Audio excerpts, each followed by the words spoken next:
नमस्कार, मेरा नाम शुभम आनंद है। मैं एफ थ्री सॉल्यूशंस का फाउंडर हूँ। एफ थ्री सॉल्यूशंस के प्लेटफॉर्म पे आप लोगों को बताया जाता है कि आप अपने पैसे को कैसे सेफली ग्रो कर सकते हैं और आप अपना और अपने फैमिली को मेडिकली कैसे प्रोटेक्ट कर सकते हैं और थर्ड, आप अपनी पूरी फैमिली को कैसे फाइनेंशियल सिक्योरिटी दे सकते हैं। तो चलिए आज फाइनेंशियल लर्निंग की नेक्स्ट कड़ी में देखते हैं कि फाइनेंशियल गोल क्या होते हैं और उसे अचीव कैसे किया जा सकता है। हम लोग सभी के लाइफ में कुछ ना कुछ फाइनेंशियल गोल होते हैं जिसे अचीव करना हम लोग की प्रायोरिटी होती है। ऐसा देखा जाता है कि हम लोग बहुत बार वो फाइनेंशियल प्रायोरिटी और गोल को अचीव नहीं कर पाते हैं। तो इसके लिए कुछ कारण होते हैं, उस कारणों को हम लोग समराइज कर सकते हैं। तो जो भी हमारे फाइनेंशियल गोल होने चाहिए वो स्मार्ट होने चाहिए। स्मार्ट का मतलब हुआ specific, measurable, achievable, realistic and time bound. Smart financial goal का पहला पॉइंट है स्पेसिफिक। स्पेसिफिक का मतलब होता है विशिष्ट। विशिष्ट को इस बात से हम लोग समझ सकते हैं कि जब भी हम लोग गोल डिसाइड करते हैं तो पहले गोल क्या है वो समझना होगा और इसे कितने दिन में अचीव करना है वो समझना होगा। अभी राम और श्याम दो आदमी हैं। राम बोलते हैं कि मुझे अपनी बेटी के लिए अगले साल जो बर्थडे आएगा उसमें हमें एक स्कूटी देना है, उसके लिए मैं पैसा अलग करता हूँ। दूसरा श्याम है, वो बोलता है मुझे अपनी बेटी को स्कूटी दिलाने के लिए हर महीने मुझे 10,000 साइड करके रखना है। यहाँ दोनों केस में देख रहे हैं, पहला वाला राम जो थे वो अपना गोल तो डिसाइड कर लिए बट उसे कब तक अचीव करना है, कितना अमाउंट उसके लिए रखना है वो डिसाइड नहीं कर पाए। तो ये इस केस में फाइनेंशियल गोल अचीव करना थोड़ा टफ हो सकता है क्योंकि यहाँ ये सिस्टमेटिक ढंग से नहीं जा रहा है। फाइनेंशियल गोल अचीव करने का जो तरीका है स्मार्ट, उसका दूसरा पॉइंट है मेजरेबल। मेजरेबल का मतलब होता है कि हमें ये पता होना चाहिए कि कब तक हम उस चीज़ को अचीव कर पाएंगे। यहाँ पे इसको समझने के लिए एक एग्जाम्पल देखते हैं। राम और श्याम दो दोस्त हैं। राम बोलते हैं कि मैं अपने क्रेडिट कार्ड का सारा बिल जल्द ही खत्म कर दूंगा। वहीं श्याम बोलता है कि मैं अपने क्रेडिट कार्ड का बिल सारा 6 महीने में डिसिप्लिन तरीके से खत्म कर दूंगा। हम लोग इस एग्जाम्पल में देखें कि राम और श्याम दोनों ने डिसाइड किया कि उन्हें अपने क्रेडिट कार्ड का बिल ड्यू जो है वो क्लियर करना है। बट यहाँ श्याम ज़्यादा सही होंगे क्योंकि उसने डिसाइड किया कि वो अपना सारा बिल 6 महीने के अंदर डिसिप्लिन तरीके से कंप्लीट कर देंगे। वहीं राम वो नहीं कर पाए तो उसे अपने फाइनेंशियल गोल को अचीव करने में दिक्कत हो सकती है। फाइनेंशियल गोल अचीव करने का थर्ड पॉइंट जो है वो है अचीवेबल।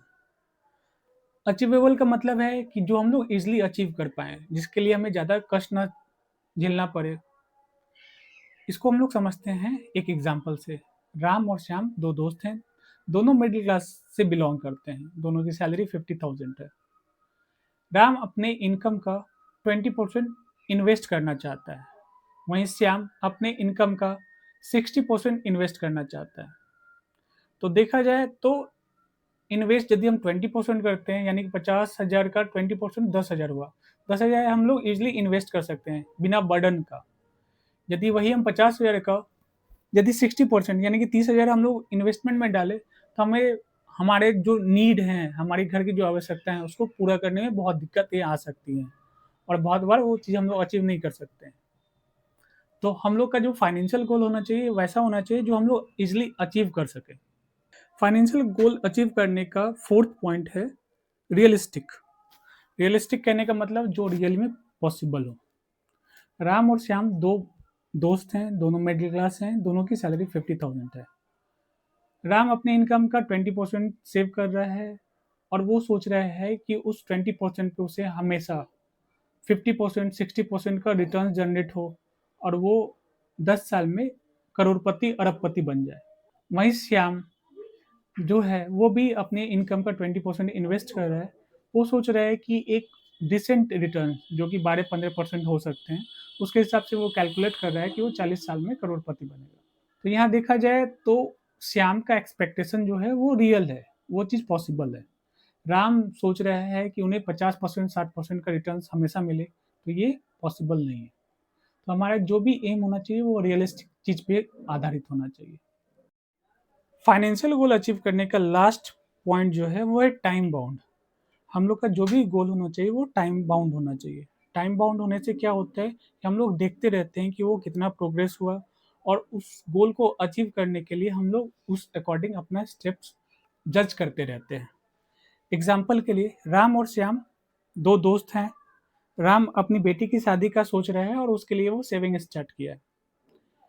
श्याम बोलता है कि मैं अपनी बेटी की शादी के लिए हर साल 1-1 लाख रुपया सेव करता रहूँगा, ये नेक्स्ट 10 साल तक करता रहूँगा। तो यहाँ देखा जाए तो राम ने भी अपना सेव करने का सोचा और श्याम ने भी सोचा, लेकिन श्याम का जो प्रोसेस है वो सिस्टमेटिक है कि वो 1 लाख हर साल सोच रहा है और अगले 10 साल तक इसी तरह कर रहा है, जिसके कारण उसके पास एक डिसेंट अमाउंट जनरेट हो चुका होगा उनके शादी आने तक। वहीं राम डिसाइड नहीं किया कि उसे कितना करना है, तो वो रैंडम करेगा, और जब भी रैंडम होता है तो उसका रिजल्ट हमेशा अच्छा नहीं होता है।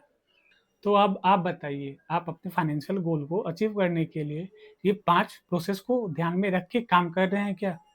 यदि नहीं कर रहे हैं तो इसको फॉलो कीजिए, आपका फाइनेंशियल गोल ईजिली अचीव हो जाएगा। धन्यवाद।